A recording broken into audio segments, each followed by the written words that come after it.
ny fiangonana protestanta malagasy miray FPMM Ziona dia faly manasanao indray amin'ny aika fahafatelo miaraka amin'ny Jesosy fa oimpa amin'any Ezekiela dia omeko fovavao ianareo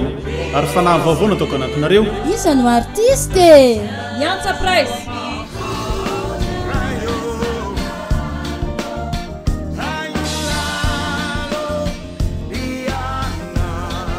Laurora Kotomamonjy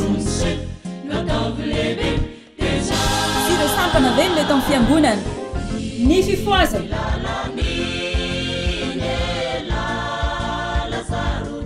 Yantsa ny Ziona famonjena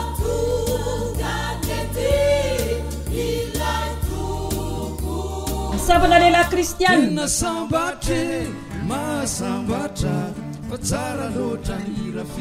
ny tanora ny Ziona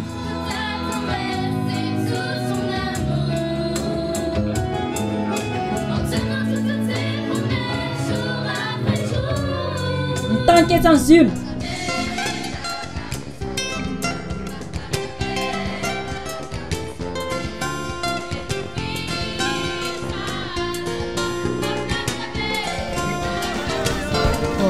Allez à salle de fête, place de Torcy, Paris 18e, al PPA.